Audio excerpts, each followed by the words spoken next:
Hi, I'm Faith. And I'm Steve. And this is your friendly neighborhood home inspector podcast.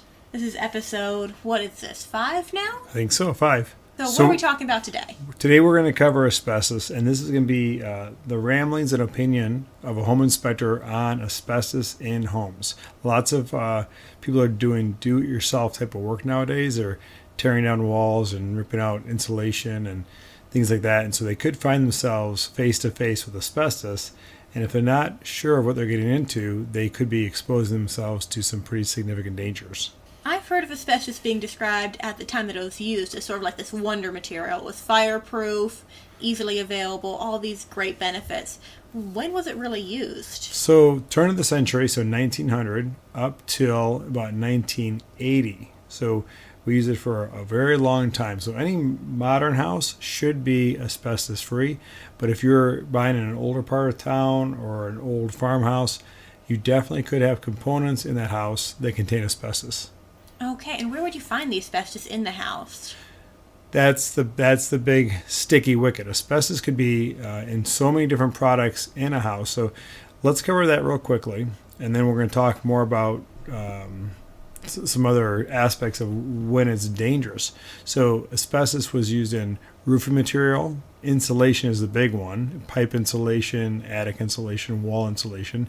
But you're also going to find it in flooring material and even an additive in cement, because the fireproof properties are beneficial for insulation because it's not flammable, but then you'll add it to cement because it makes it stronger. Really? Mm-hmm.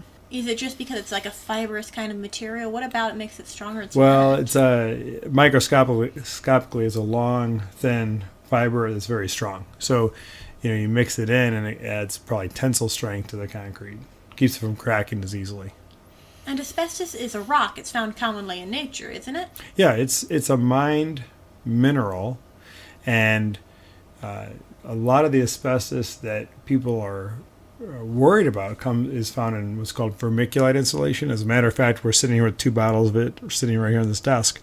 Not all vermiculite insulation contains asbestos, but all the vermiculite insulation that came from the Libby mine, I think it's the Montana, but from the Libby mine had asbestos.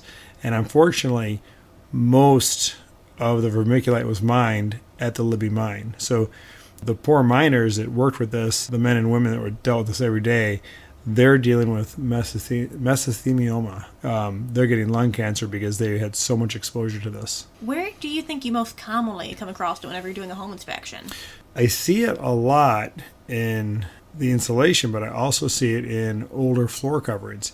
So let's take a step back. Asbestos can be in a lot of different materials in the house, but what I want the homeowner, the potential homeowner, or the current homeowners who are listening to this to think about is just because there's asbestos in your house, it's not like your house has no value or it's a death sentence or you need to move out right away.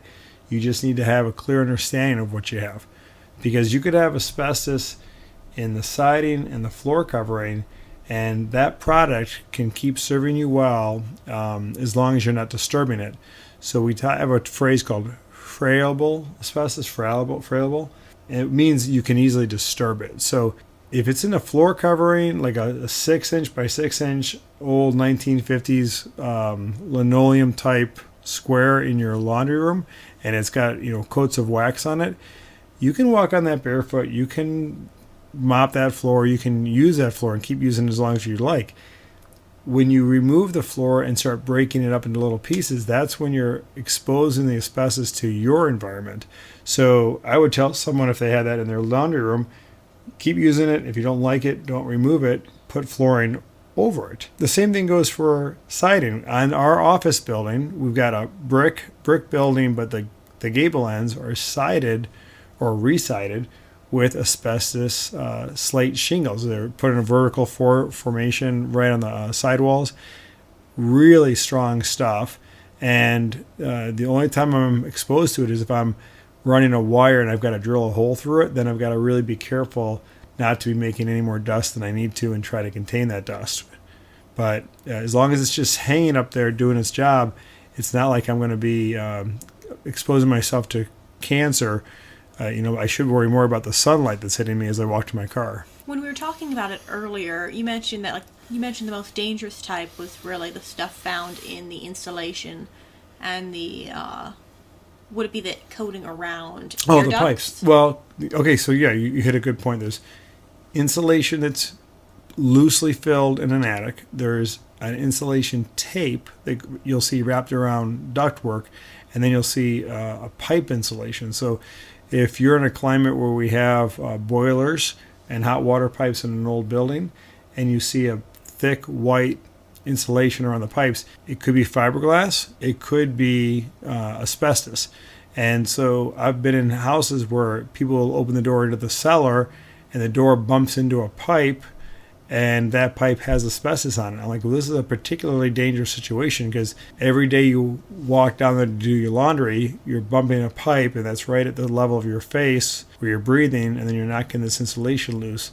So you've got to really have that removed. And then the insulation on the ductwork is applied like duct tape, probably soaked in water to activate an adhesive. Then they wrap it around the joints. The ducts are pressurized, so it'll be blowing the fiberglass or the insulation, the asbestos off of the ductwork. And one way to deal with that is if you're not going to have it removed and you don't want to have that expense, you can encapsulate it. I had it in my house, and I would just, whenever I was done painting a room, I would use the last bit of paint and paint over the tape to try to contain it. Obviously, having it professionally removed and having the whole house go through the proper procedure is the safest thing, but sometimes this is cost prohibitive. So, you do the best you can where you are with what you have. I know you don't care for these types of questions where if the homeowner asks you, like, would you buy this home? Right. But if someone were to ask you the question, like, would you buy this home with asbestos in it, where would be the areas that the asbestos was that you'd want to get removed immediately? Let me rephrase that question.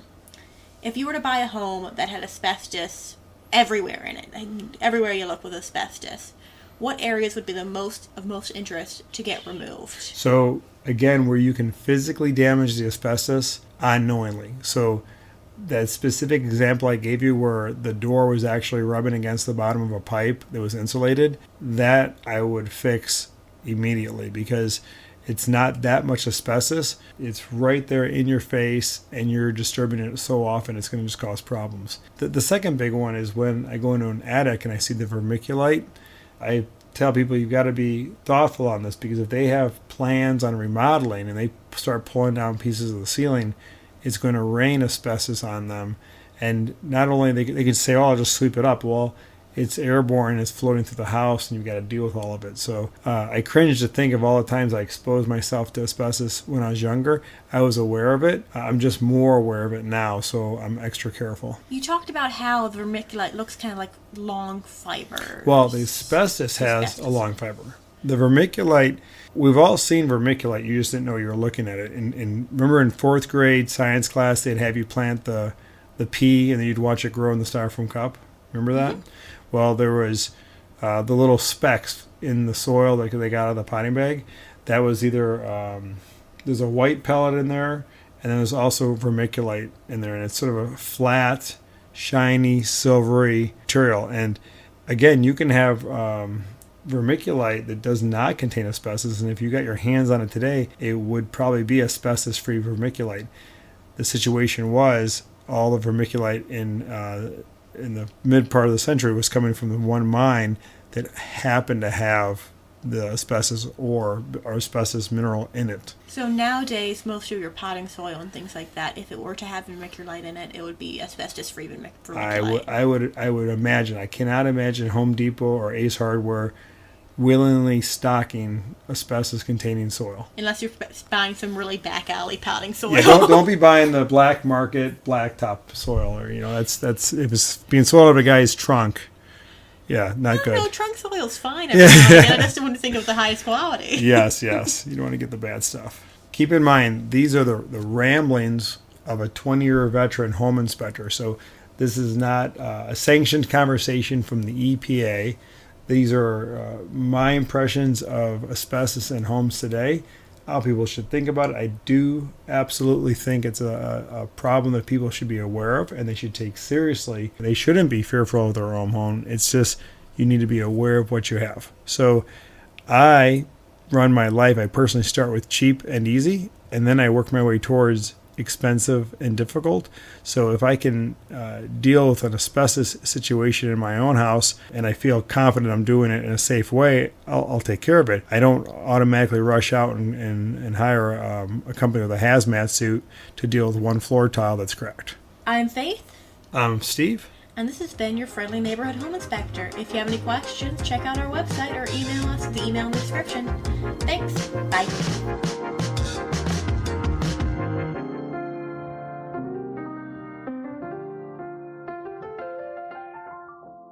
This has been a Murawski Inspections podcast. If you want to know more about our services, visit our website at murawskiinspections.com.